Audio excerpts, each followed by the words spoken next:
Doctor గారు, నా వయసు 32 సంవత్సరాలు. నేను ఉద్యోగం కోసం మెడికల్ ఫిట్నెస్ టెస్ట్ చేయించుకున్నాను. అందులో భాగంగా ఈసీజీలోని సైనస్ అరిథ్మియా మరియు టీ వేవ్ అబ్నార్మల్గా ఉంది. అయితే నాకు ఎలాంటి అనారోగ్య సమస్యలు లేవు. మరి ఈ టెస్టులను వచ్చిన రిపోర్ట్ను బట్టి నాకేమైనా భవిష్యత్తులో సమస్యలు వస్తాయా తెలియజేయండి అని అడుగుతున్నారు. ఈ ప్రశ్నకు డాక్టర్గా సమాధానం ఇప్పుడు తెలుసుకుందాం. ఈ సైనస్ ఎరిథ్మియా అనేది నార్మల్ హెల్త్కి సూచన అండి. కాబట్టి ఆరోగ్యవంతుల్లో సైనస్ ఎరిథ్మియా ఉంటుంది.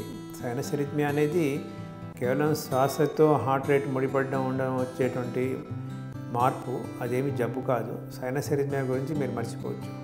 ఈ టీ ఇన్వర్షన్స్, టీ అని అనుకుంటున్నాను, అసాధారణత అంటే abnormal, probably T wave inversions ఉండొచ్చు.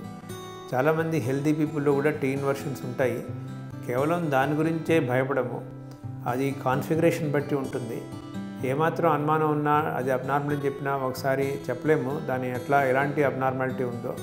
ఆ ఈసీజీ చూసి కార్డియాలజిస్ట్ ఎవరైనా అవసరమైతే ఎకోకార్డియోగ్రామ్ చేస్తారు. సాధారణంగా 32 ఇయర్స్లో సీరియస్ ప్రాబ్లమే ఉండకపోవచ్చు, కానీ కనీసం ఒకసారి ఎకోకార్డియోగ్రామ్ చూసి దాంట్లో ఏమీ లేదనుకుంటే తద్వారా సాటిస్ఫాక్షన్ పొందడం అనేది వేరుంటుంది.